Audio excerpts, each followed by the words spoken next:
All right, well, good morning or afternoon, depending on where you may be. Thank you for standing by, and welcome to today's Cloud Services Community Webinar. Our topic for today is 5 steps that will drive cloud marketing success. All phone lines are currently in a listen-only mode, and later there will be a question and answer session with additional instructions being given at that time. You may ask a question at any time using the chat window located in the control panel, and all chat questions will be answered at the end of the presentation with the rest of the Q&A. Today's session is being recorded, and everyone on the call will get a copy of the recording and slides. Now, I'd like to introduce today's speakers. Sarah Cundiff is the Director of Marketing and Communications for the Tabish Group, and Dara Fitzpatrick is a Partner and Executive Vice President also at the Tabish Group. Sarah, Dara, welcome. Hi, how are you? Hi everyone, thank you for joining us this morning. Sarah will actually handle most of this webinar presentation as she is the marketing guru. I will just provide a quick intro into who the Tabish Group are and what led us after 15 years to hire Sarah as our marketing director. So the Tabish Group was founded in the year 2000. We provide IT services to small and mid-sized clients, mainly in the New York and New Jersey area, although we have clients in other states. 85% of our clients will be in the 10 to 100 staff range with single and multiple office locations. Revenues would range from $1 million to $800 million a year at the very, very top end. As I said, that would be 10 to 15% of our clients. We focus on 3 key areas, excuse me, providing managed IT support services, private cloud services from our data centers on the East and West Coast, and strategic IT planning and project management services. We provide all these services to our clients on a monthly fixed fee basis. Very infrequently do we provide consulting services to a business that is not already a client of ours. Today we are focused on the cloud in this webinar. We started providing cloud services a lot earlier than many of our competitors in the IT managed services area. And that we compete with. Our first cloud service was physical co-location of clients' key applications and email services, for instance, from our data centers starting in 2006. This evolved into our building our own virtual cluster and providing infrastructure as a service. Leveraging IT cloud services has changed and is changing how all of our clients do business. And it's also changing how we at Tabish and as a managed service provider do business also. Over the last 5 years, we have developed 3 different cloud services, something else we feel has differentiated ourselves from our competition. The first one is we call T2, which was a cloud backup service. This basically takes all our clients' data, backs it up to our East Coast data center, and replicates it to our West Coast data center. The second was MX Alerts. This was basically a round-trip email monitoring system. We found that the monitoring systems that were available to managed service providers like ourselves didn't allow for email flow unless there was a service stoppage on the server, which we needed to know if something else was delaying or preventing delivery of our clients' emails. The latest cloud service is called BoxTop. BoxTop is a desktop workspace as a service and IT as a service solution. We run it from our own private cloud through our data centers on the East and West Coast, as I said. So BoxTop is based on a virtual desktop technology. It allows any user to stream their desktop to any screen they are working from at that point in time from any platform, that being PC, Mac, tablets, smartphone, etc. By streaming the PC, we are delivering to the user all their data and applications at the same time. This is different from many cloud platforms that are out there which will deliver you data, but you need your applications local. Or delivers your applications, but you also need to have a copy of your data local or maybe synced. So this platform is truly mobile. One of the key reasons we built BoxTop was to simplify IT. And doing that through BoxTop is great. However, we still know as small business owners ourselves and through all the clients and companies that we deal with that are small and mid-sized businesses, that every business still needs support. So we back BoxTop with the 15 years of IT service and support experience we have at Tabush, and continue to provide operational strategic support to our BoxTop clients. So as I said, we built BoxTop specifically for the small business market. And again, as I said, the overall goal was to simplify IT for the small and mid-sized business owner. So what do we mean by simplifying IT? Well, for an owner of a company of, say, 30 staff, traditional IT infrastructure can still seem very complex. There's a lot of things that have to be reviewed, a lot of things that decisions have to be made about. There's a lack of understanding about a lot of that, and there's also frustration of, I don't want to deal with it because I want to do what's best for my business, which is managing, operating, and growing my business. So things like having to purchase and build the infrastructure, what solutions to put in place, how much to invest. Once it's built, the owner has to manage and support the infrastructure with an IT partner or through IT staff. Once that's in place, then there's a lot of different layers that have to be addressed from a security point of view, from a backup point of view, and a business continuity point of view. So it's a lot of, first of all, decisions to be made, a lot of involvement and from an operating and planning point of view for ownership and management, but it's also a lot of investment. And that investment is only going to grow as the business scales.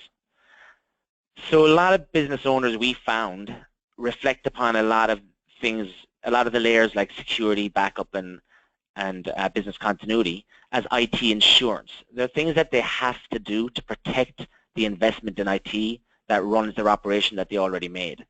So we found that a lot of small and mid-sized business owners look at these insurance layers as a step too far with regards further investment into their IT operation and infrastructure. So they end up really, I don't want to say cutting corners, but not really investing as much as they should do, and therefore end up not putting in place the right solutions to protect the infrastructure that is key to the operation of their business. On that note, we have a quick poll with regards to this.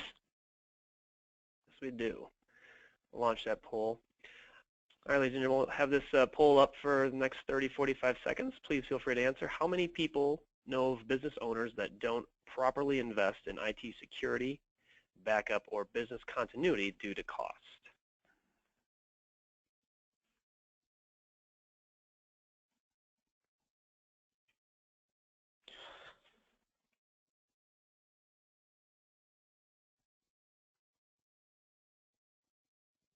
Got most of the audience answering. We'll hold this open for another 5, 10 seconds and let anyone else weigh in on this.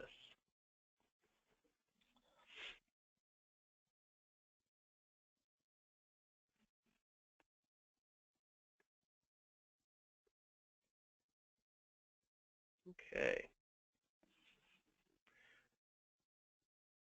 Well, looks like 100% of the people know of business owners that don't know or don't properly invest in IT security, backup, or business continuity. So sounds like that is a bit of a problem.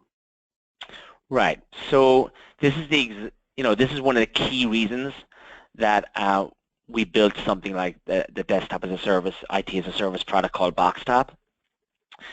Owners spend so much time trying to focus on so many different things. We know this as business owners ourselves.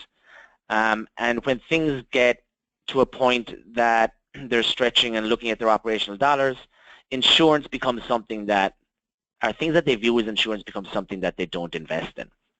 So what BoxTop does is, as I said, I keep using the word simplify, it simplifies this process because BoxTop allows the owner to invest in something that in of itself is an ecosystem that inherently allows things like security, backup, and business continuity to be taken care of by the nature of utilizing and being involved in that ecosystem. So now we'd like to take a poll of the audience. I think you're going to do another poll there. Yep. So new poll, do you have an in-house marketing person or do you outsource your marketing to an agency or a combination of both?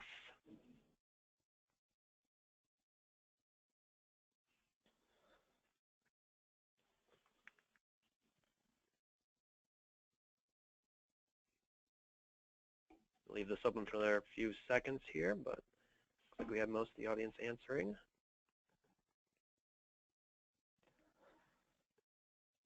Okay.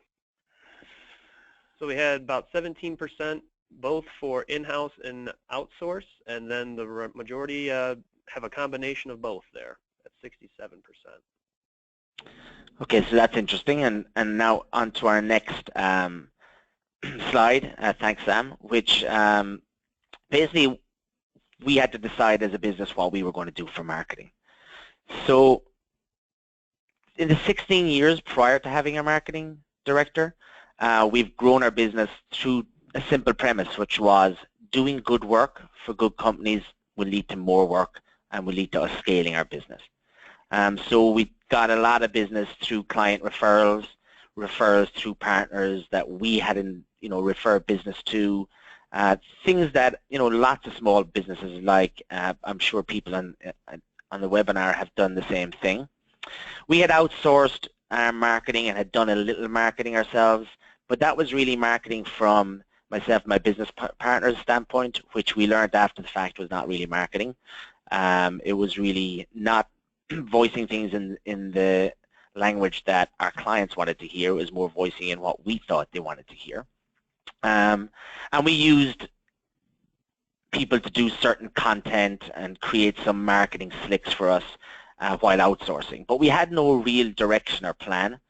And part of that reason was because we found it hard to type of market managed services, being the fact that our competition can state in content or can have their clients state, or we can state ourselves that we are the best managed service provider, but it's a very intangible thing because as we say it, they will say it. There's nothing really to differentiate yourself too much. Now when we went into the cloud services business and started producing our own tangible productized services, that became different. We had something to differentiate ourselves. Previously we never really marketed T2 or MX Alerts, but when we had BoxTop we really felt like it was a game changer in the industry, and therefore this led us to say we wanted to start doing a more coherent marketing plan. So we had to decide really, were we going to use a third-party agency or hire in-house? So obviously Sarah's on this webinar, so we decided to hire Sarah, but why did we decide to go in-house fully? So I think the reasons we did, and these may be different for every business, the reason we did though was we felt that if we worked with an agency, the agency will be very project orientated. So we as owners and management will be very involved in working ideas with them, doing due diligence, prepping, planning, and executing the campaign, then performing the follow-up, and then we would move to the next campaign. It would be a step-by-step process, just because of the nature of how outsourcing in that area probably works. Outside of a launch, so we knew we wanted to have some type of launch after a period of doing some, after a period of engaging with people and moving them onto the BoxTop platform. We know we would want to have a launch party to say that the product has been successful. But after that, we really didn't know what we wanted to do and how we wanted to do it. We really did need some direction from someone inside our organization. And the reason I say inside our organization is we really felt that the benefit of having someone inside our organization was that it was going to give that person the opportunity to absorb everything about who we are, our 15-year history, who we engage with, how we engage with them, the culture of our company, how we deliver services, the type of businesses we love to deal with, and maybe the type of businesses we don't like to deal with. That would be done through talking to people, direction from myself and my partner, our management, but also a lot of it is going to be done through osmosis. So for instance, Sarah sits bang in the middle of all our departments between ownership, our client managers, our business development team, our tech team. She's right in the thick of that, absorbing a lot of information just through the nature of being in our business. Finally, we also wanted someone with a lot of experience, which means which would allow us to be involved less. We wanted to help lead the marketing, process, but we didn't want to manage the marketing process. So with someone with a lot of experience, we knew that they would be coming to us. We would, have a lot of dialogue, but that person, that being Sarah, would be coming to us with a lot of ideas of their own, a lot of strategy on how to push things out, a lot of experience on how things are done effectively rather than finding our way by tripping, falling, and picking ourselves up again. So that's why we decided to hire Sarah, our marketing director. Sarah's been with us now since last November. We've had great success with some events, with some marketing strategy. That's really one of the reasons we're involved with the cloud community. And so on that note, I'm going to pass off to Sarah, who will continue from here, sharing 5 steps that will drive local cloud marketing success. Thank you so much, Dara. So hello to everybody. As I was introduced at the beginning, my name is Sarah Cundiff, and I am the Director of Marketing and Communications here at Tavish Group. Just to give you a little bit more background on our company, we were founded in 2000 in New York City, right in Midtown Manhattan, as a traditional IT services company. And as Dara went through a little bit of our history, over the last year, we launched a new product, service product called BoxTop. We are still headquartered in New York City, and our company consists of about 24 full-time employees. So we ourselves are a small business, and the focus for us is to provide IT services in our cloud product to other small professional service firms. So when I first started with Tavish Group this past October, I knew that we had to really define a few things from the get-go because, as Dara explained, there were some things that had been done previously, but there really was no plan, cohesive plan involved. So I sat down with everyone, and we really decided to not just talk about who we were going to focus on marketing to, but really define that market. And this is something very important. No matter what industry you're in, no matter what you're doing, you always need to really decide who are you going to go after. And the basis of it is that you really cannot be all things to all people.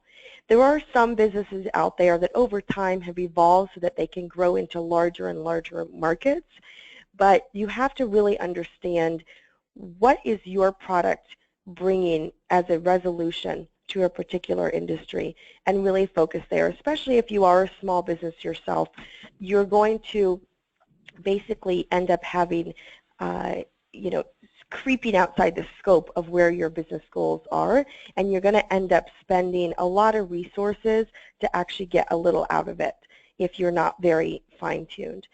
So to define the target market in our situation, we decided with BoxTop that we would really dial into very specific professional services firms that we knew we had launched the BoxTop with already, we had good success with, we had good feedback from.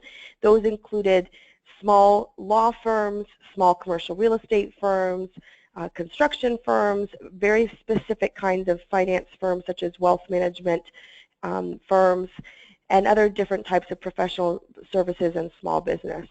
And even over the course of the last several months, we've even fine-tuned it a little bit more to where the focus is for the next 2 quarters of the year based on, we do have limited resources, and we want to make sure that, again, we aren't creeping too much out, trying to do too much for too many people. And to do marketing based around 6 different, I guess you could say 6 different industry verticals is a lot. So we have had a lot of success with small legal firms and with small commercial real estate firms. We also have some very clear-cut case studies on those. So the majority of our marketing for the next 2 quarters are focused actually more on law and real estate, while the other 4 have gone down into sort of a secondary category. So I would say that the number one thing that is very important to do to lead to cloud marketing success would be to define your market. Now, the next thing from there is you really need to research that target market. You need to really understand everything you can about them, how their businesses work, and here are a series of questions that you could ask. What I would suggest doing is separating out who your specific target markets are and diving into the research on each of them. And I would suggest starting with one industry vertical or one specific market. Try and get it as narrow as possible. Some in the marketing field refer to it as going after the beachhead market and then going from there. So select one, maybe two, and then have a few others, in your back pocket, such as we do. But really focus your research on maybe one or two. So what's important to their business? Where are they? What organizations do they belong to? What publications do they read? What are their pain points? What keywords are specific to them? And most importantly, because we are all in the IT industry and we are normally probably helping people who are not that tech savvy, it's important to ask, are they tech savvy or not? So with BoxTop in particular, our target are small law and real estate firms who do not have in-house IT.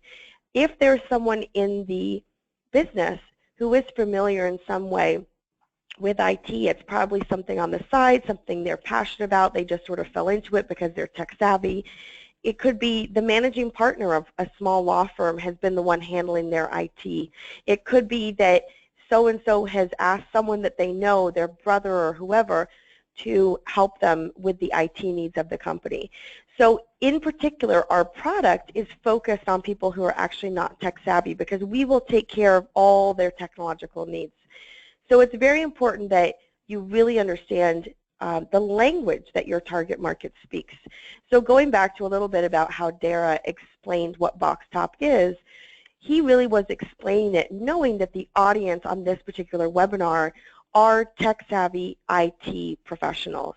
And so the way that we would explain our business and explain BoxTop to the audience on this webinar is extremely different from how we would introduce it to our actual target audience, which are small professional service firms that don't necessarily have anyone in-house that understands all of the technical stuff having to do with IT. Now, with that in mind, it's also important to understand who are the influencers. So, for instance, recently we were actually presenting a demonstration of BoxTop and going through a very pretty large presentation about the ins and outs of BoxTop to a potential client. And they actually decided to bring in the IT director from another company that they were familiar with to consult for them, to be that influencer in the room, to guide them when it came to the really technical things. So it's important to understand who is the actual audience, who is the decision maker, who are the users of your services, and then also in the back of your mind, keep in mind who are the influencers from the technical standpoint. But the majority of your marketing messaging and efforts should really be focused on what you've researched about your target market.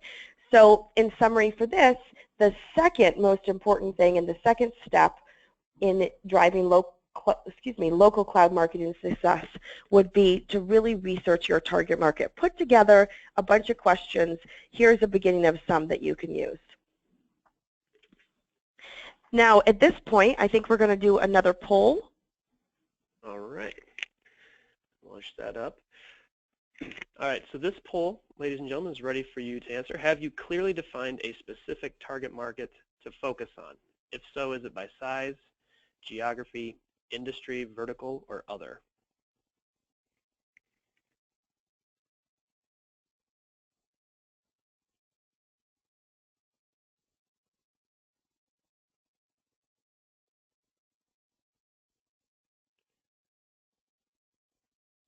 Had a good majority of the audience vote. We'll leave it open for another 5-10 seconds to get everyone their chance to cast a vote.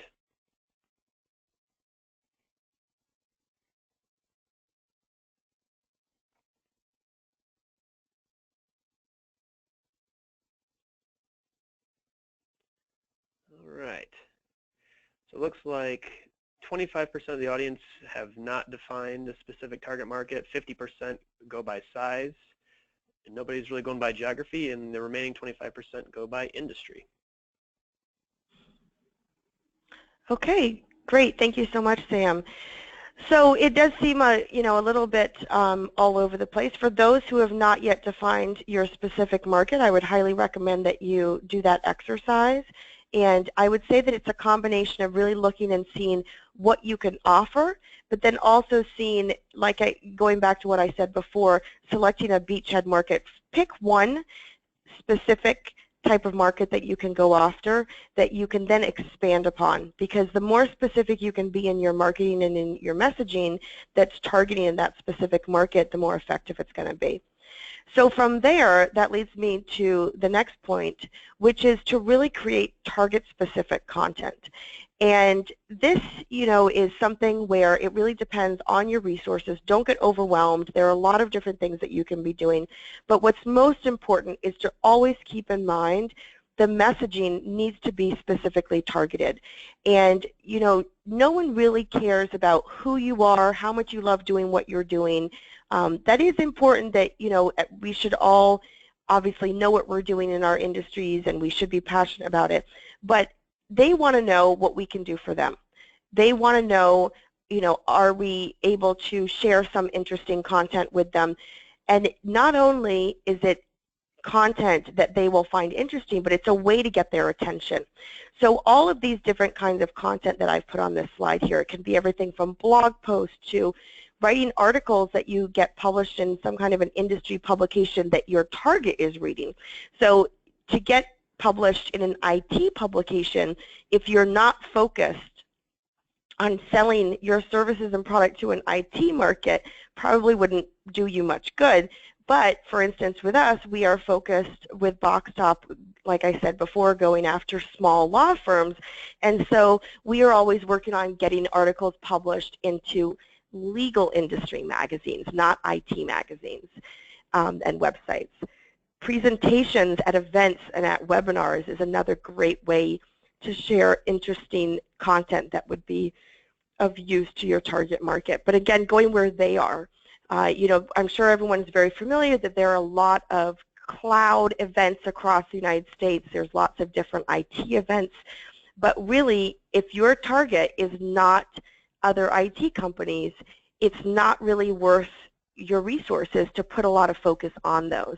If you are focused on enterprise level, people who are CTOs for a very large company, then those might make sense. But for us, we are going after very small industry-specific companies.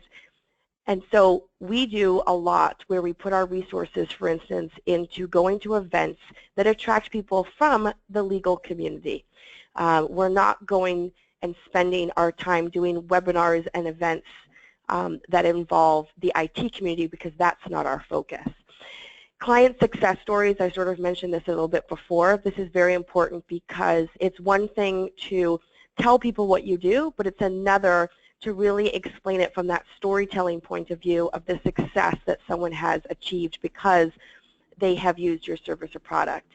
eBooks is another great form of content, white papers, guides, anything like that, brochures, data sheets. The more different sorts of types of content you can put out there, the better. Now, one piece of advice I would say, especially if you are a small business like we are, and you have limited resources, whether it's budget, whether it's the bandwidth of your staff or what have you, is the best thing you can do is come up with some content that would be appealing and interesting to your target market, and then reuse it as many times in as many different formats as you can. So for instance, we have created a presentation recently targeting law firms about cloud, and it's something that we have presented at events. We have presented it on different webinars. We have related it back into client success stories. There's a client success story, or some people refer to them as case studies, that I wrote about a law firm that's using BoxTop, and that case study we've then been reusing as many times in as many different ways as possible. It's shared as part of case studies in our webinars and presentations. It's then incorporated into references in different industry publication articles. Quotes are pulled out of that case study onto our website into different brochures, etc. With blog posts, if you write several blog posts taking a particular theme, you can also then take those blog posts and you can incorporate them into a longer format content as an ebook. You can take different pieces of a brochure and pull out a few things into an infographic that you can use to share on your social media or on a banner at an event that you're at. So there's lots of different ways to repurpose, and you don't always have to think, oh, I need to be completely original in creating a piece of content because I need to cover 7 different types of content. But if you really focus in on what is the message that we want to get across right now, what is the message that will appeal to our target audience, and then you can repurpose it through many different things. So this slide shares, in this step number 3 for driving local cloud marketing success, some ideas of writing very target-specific content, always keeping in mind who your audience is. And the messaging that you share, the different topics that you address, should be based on some of that research that you did about your specific target markets that I mentioned on the previous slide. So now we're going to do one last poll. All right, we'll launch that poll right now. Final poll, ladies and gentlemen, do you or anyone at your company blog for your company blog? We have 2 times or more per week, 1 time per week, 2 to 3 times per month, every so often, and never we don't have a company blog.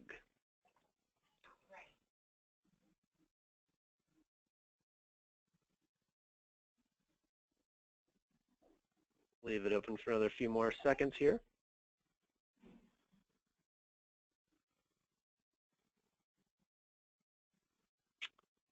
Okay, so looks like we have about half the audience does it 2 to 3 times per month. Another quarter does every so often, and the remaining 25% do not have a company blog. Okay, thank you so much, Sam, for sharing that. So I would highly recommend, if you don't yet have a company blog, that you go ahead and start one. It's very simple these days. Most website platforms are actually ready to go with blogging incorporated in them. It should be a blog that does reside on your website. If you go to our website, tabish.com, you'll see right in the menu in the top right corner, if you're on the desktop version, or in the drop-down menu on the mobile version, that you'll see it's very easy to access our blog. And one of the reasons why blogging in particular is so important, I'll get into this a little bit later as I touch on some tips with SEO, search engine optimization, is that your website should never remain absolutely static. If you are not updating and adding new pages to your website as frequently as possible, the search engines such as Google will start to take that into mind in their algorithm of how they rank you in search. And so blogging does a few different things all in one. From the technical aspect of things, it actually will help you with your SEO and your ranking with Google, because every single blog post is its own individual page out there on your website. And anytime you add a brand new page to your website with brand new content, Google picks that up and knows that your website is an active website, and it's one that Google should pay attention to. If you have a website, it looks beautiful, you have great content on it, but it remains static, Google will think that you're not an active business. And Google is always, the reason they do this is that they want to be making sure that they're able to always promote the most up-to-date businesses and the most up-to-date content. That's what people are looking for. So it's the easiest, simplest technological way to sort of play the Google algorithm is to actually blog as often as possible, which of course is tough to do. So if you set up yourself with a goal to begin with doing 1 blog post a month, and then over time you'll get into a rhythm, well then you can move to maybe 2 blog posts a month. And then eventually you're going to be setting yourself up to do 1 blog post a week. The next thing you know, you're going to be doing 2 blog posts a week. And the longer you're blogging, it's going to take a while to start seeing results of getting new traffic to your website. But you need to be doing it consistently. And your blog topics could be all over the place. If you go to our blog, you'll see that sometimes we talk about our product, but not very often. Sometimes we talk about things that we're doing as a business, but not very often. We do try and focus on interesting topics that we know our target audience would like to be educated from, such as things on cybersecurity, on how to be aware of email spam issues and malware and things like that, about backing up your data, very important things like that we will share.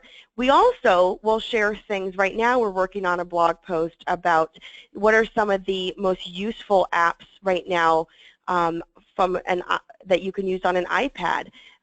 That's something that really has nothing to do with what we do, but it's something of interest that does have a technological spin on it, and it has to do with being a small business. The blog post is being written by the president and founder of our business, and so it shows that we can relate to our target audience who are also small businesses, and that's the sort of thing that you really need to balance out what kinds of topics you're writing on. And that brings me back to what I was saying, how the blog should be on your website. Your website is your most important resource. You own it, so use it.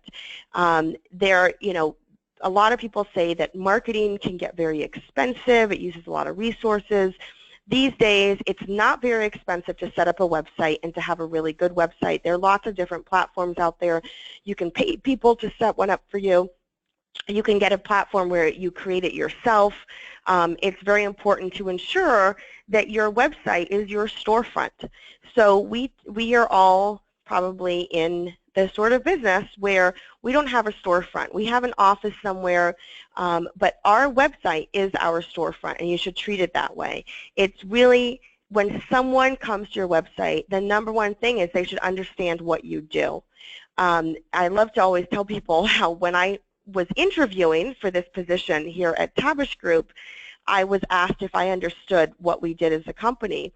And my response, I remember saying, was something like, well, I don't understand what Tabish Group does, and that's why you need to hire me, because it's not clear. And on our old website before I started, it really wasn't clear what we did.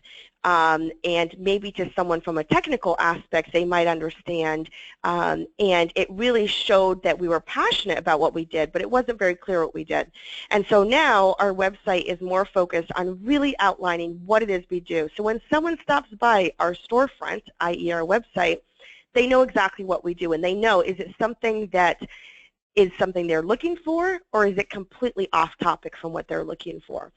And then from there, as they dig deeper into the website, they can really learn more about what we do and everything about us, about our clients, their client success stories. It's really the hub of all that content I was referring to, and it's where everything remains. And no matter what we're doing, whether we're sending emails out, whether we're posting things on social media, whether we're doing a physical mailing, whether we're at an event, whether we're advertising in an industry magazine, it all comes back to the website. That is our hub.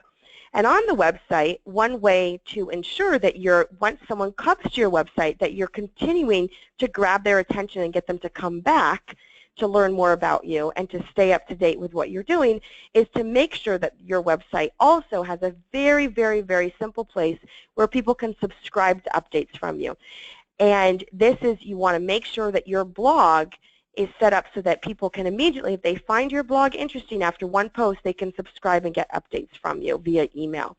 So we have that set up on our website if you go to tabish.com. And it's a great way to be able to immediately see if you're getting some reaction from your blog posts and the content on your website. And it's going to take a while to get people to subscribe to you. You can't expect to just right off the cuff build up a huge database of people that say, yes, please send me updates about you guys, or send me blog updates. It's going to take a while, and you have to be patient with it, but you have to start somewhere. And then also, it's very important to be on different kinds of social media these days. And it's not necessarily because, you know, it's the latest trend. That's not it at all. There's actually a bigger reason behind it. So your website is a storefront that people have to come to. But in this world right now, the #1 site in the world where people are is Facebook. And there are a couple other sites. Google is obviously the #1 site out there because that's where people are searching for information. But the actual site where people are going to and spending the majority of time are on sites like Facebook. They're not going to spend a lot of time on your website. So it's important to be out there on those kinds of sites. And because they are the top sites in the world, they rank very high with Google. And so to help back again to your SEO, your search engine optimization, and to get ranked with Google, you want to be linking back to your site from those high-ranking sites that happen to be these social media platforms. So even though you may say, well, why would I do anything about my IT company or cloud business on Facebook, because Facebook is a social platform, ignore what it is for a second. Ignore the reason why people use Facebook. And think about it from the back-end technological standpoint, which is that it's a high-ranking site that will help your SEO if you have links back to your site.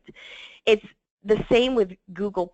I mean, I personally don't know a single person who uses Google+, and I have a huge network even of marketing colleagues out there in the world. And actually, I think I know one person who's a marketing professional who uses Google+, but the reason they use it is exactly the reason why a business should have a Google+ profile, and you should be posting things on your Google+ profile. It's because it's owned by Google, and so the Google algorithm, when it comes to search, actually anything that is linked back from Google+ will help with your ranking even more than Facebook. And we all know that Google+ is not exactly a social platform that's taken off like Facebook and LinkedIn and Twitter, but because it's actually owned by Google, it will help in your SEO ranking. Google really wants you to use their own products. And it's the same with ensuring that your business is up to date on Google Maps, that you have a business profile on Google. There are various different steps that you can take to ensure that the right information is out there. When someone searches for your company, yeah, they may come across your website, but there's also an actual profile that'll pop up normally on the right side of the Google search screen, where there's a map that indicates where you're located, where, you know, what your office hours are, and a little bit about your company. And that is because every single business out there by default has a Google profile. You have to ensure it has the right information. And to do that, if you go to Google for Business, just Google Google for Business, and you'll come across some instructions on how to do that. You need to verify that you actually are your true business. It'll involve them sending you something in the mail, which seems very old school, but it's the only way that they can ensure that when you say that you are at that address and that is in fact your business and that you have the right to update your Google profile about your business, it's how they verify it. So there's a few little steps that you can take which are very important. So going back to the social media, obviously you want to have links to your social accounts on your website, but then you want to link back as well to your website from your social accounts. And there are different ways that people are using these social platforms, and you have to consider who the audience is and how people use them and where you're going to put your resources in. We use a system for our website where every time we do a new blog post or a new piece of content, I actually have a system where I can immediately have every new piece of content published simultaneously on all of our social media accounts. So I'm not spending time posting on Twitter, LinkedIn, Facebook, and Google+. It takes about 1 second of my time, and I hit a button, and it populates to all 4 of the channels. There are many different tools you can use to do that, and I would highly recommend that you get one of those and that you're not spending any amount of time on these platforms. Except you obviously want to monitor and make sure if anyone is is asking any questions, giving any feedback, those sorts of things, you do want to always make sure that you're monitoring those, and sometimes that does involve actually going into the platforms themselves. So the one area that we do focus most of our resource on is on LinkedIn, because LinkedIn is a business networking platform, and because we are focused on professional services businesses and people who tend to also themselves be looking to market their business to other professionals, LinkedIn is a good platform to be on. Whether that is us just sharing our own content on LinkedIn or whether we're actually investing in online ads. So with online ads, you know, we personally have not invested in doing Google ads. We don't think that we would get a lot of ROI from that. We have gotten some ROI from doing LinkedIn ads. I'm not going there when it comes to Twitter and Facebook because that's probably not a place for us to focus on necessarily.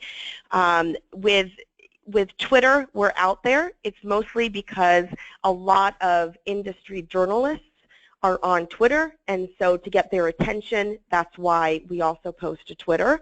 But really, LinkedIn is the area that we are the most focused on. So it's really important, again, going back to what I said before, understanding your target market and understanding where they are. So to distribute your content out there, use your website, use email, use social media, online ads, be very cautious of where you're spending your money, test some things out. It's very easy to test out things on LinkedIn for a little amount of money, and they have very clear instructions on how to do it. And then also another great area to focus on is partnerships. We partner with a lot of different industry organizations that support the target markets that we're going after, so different legal associations and things like that. They have a lot of opportunities for vendors to partner with them, whether that be to exhibit at events, whether that be to do webinars for their membership or write articles or do ads. There's a lot of different things. So that's an area as well where if you write a blog post and you think it would be of interest to a target market, go ahead and get in touch with an industry association of your target market and ask them if they'd be interested in sharing your blog post out there. So going on to the last fifth step is, like I said, use partnerships as much as possible and also really tap into referrals. That's how our business has really built up over time, and it's important to understand, you know, what are the most successful ways that you're getting those clients that are your ideal clients. And look into where your clients, where your existing clients are. So when I started here at Tavish Group, one of the first things I did was I went and met with some of our key clients, and I not only asked them about how they use our product and what interested them in using BoxTop and how it's going for them, but also I asked them, what magazines do you read? What industry events are you going to? You know, those sorts of things. And through that, I was able to figure out where we should actually be focusing our marketing resources on. Now, from here, I'd like to go on to just a little bonus before I wrap up. I really wanted to share with everyone sort of what I see as the secret to search engine optimization. And, you know, there's a lot of people out there, they say they're SEO specialists, you have to spend a lot of money on SEO. There's lots of different theories about it. When it comes down to it, no one except the people who work at a place like Google will actually know what the Google algorithm is that they use to determine, you know, where you show up in ranking when someone does a search online. It is constantly evolving, constantly changing. It's very hard to keep up with even information that is shared out there publicly. So I always like to say that if you do all of your marketing correctly, SEO should take care of itself. If your website for the purpose of being able to make people happy when they come to your website, most of us are on our mobile phones these days. So your website, just for the user experience side of it, should be responsive, meaning that if it's being opened on a mobile phone, the website should respond to that screen size. You shouldn't have a separate website for mobile. That's something from several years ago that was the trend. But as of about, I would say, a year and a half ago, Google actually publicly announced that they were changing their algorithm to actually de-rank websites that were not responsive. So make sure that's a non-negotiable. Make sure it's responsive not only for your user experience of anyone coming to your online storefront, but also Google takes that into consideration, so they work all in the same. Keywords, make sure that you are writing about what you do on your website. If you say what you do, if you use the keywords that are attractive to your target audience, that they would understand in how you title your web pages, your headings, you know, little technical marketing thing here, meta descriptions, on-page content. If you write content on your website that appeals to your target audience, then your web pages will be found in search. So again, it goes, you know, if you're doing it correctly, SEO should take care of itself. Adding those regular pages, like I said, through blogging, refreshing your content by blogging helps. Developing blog titles that actually match your target market, what they would be searching for. So they're appealing topics to your target market, as well as for the Google search engine. Adding any kind of internal or external links to your blog posts. Those you should be doing anyways, because people don't want to just read a whole page of content. They want to be able to link somewhere else as well and learn more. Getting those inbound links from high-ranked sites, like I said, from Facebook, etc., by publishing on different sites and on, you know, having your partnerships. We actually, our company president recently had written an article that was published on Inc.com. And that is a very high-ranking site, and it actually linked back to our website for, you know, when it described what he does, it linked back to our site, and that's really great. Sharing web pages and blog posts on your social media, like I said, can go a very long way. So the real secret, in summary, for SEO is if you do everything right to reach your target market, the SEO should take care of itself. And my last slide here, I'll leave up for a second, is just some of the technology tools for marketers that I, you know, am familiar with and that are out there. It's very important you have a good website content management system for your website. One of the most popular ones out there is WordPress. I personally am not a fan of it, but it is very popular.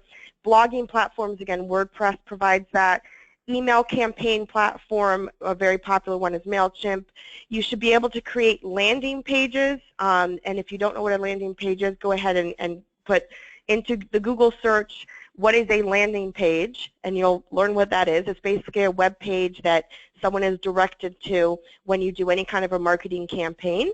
And you want to have something to manage your contacts, a customer relationship management platform, social media management, website analytics. There's a lot of different things that you should have. But my personal favorite, because it actually combines all of it together all in one, is HubSpot. So you can look that up. I am not being paid by HubSpot, but it's my personal favorite one because it makes my life a lot easier with all the things that we are doing. And then you also want to be able to have an account with some kind of a stock photo service. You want to be able to do some design work, whether someone on your staff knows how to use an Adobe Creative Suite or you outsource some design work, or these days you can use PowerPoint to create a lot of design work. Having a webinar platform such as the one that we're on today, GoToWebinar, is very helpful. So keep in mind that, you know, there are a few different subscriptions or investments you need to make from a technology standpoint. Here are some examples. And you know, just in sort of summary here, I want to say that I always like to share that marketing is kind of like dating. You really need to warm up the relationship. You really need to, first of all, see if you're a good fit, and you need to get to know each other. You need to understand, you know, if you're interested in someone being your client, you need to first understand, you know, what are their needs, what are they looking for, and you need to also, you know, slowly but surely ensure that they see what the attraction is to you. And it's not going to happen overnight. It is not something where, you know, these days to pick up a phone and cold call someone is normally a waste of time. And even to, you know, send out an email spam to someone, well, first of all, it's illegal, but you're not, it's kind of a waste of your time. It's sort of like if you, you know, are interested in someone from a dating standpoint and you ask them to marry you on the first date, that's probably not a good idea. So use all of these marketing techniques and these steps to really understand, you know, who's a good fit for your product and service.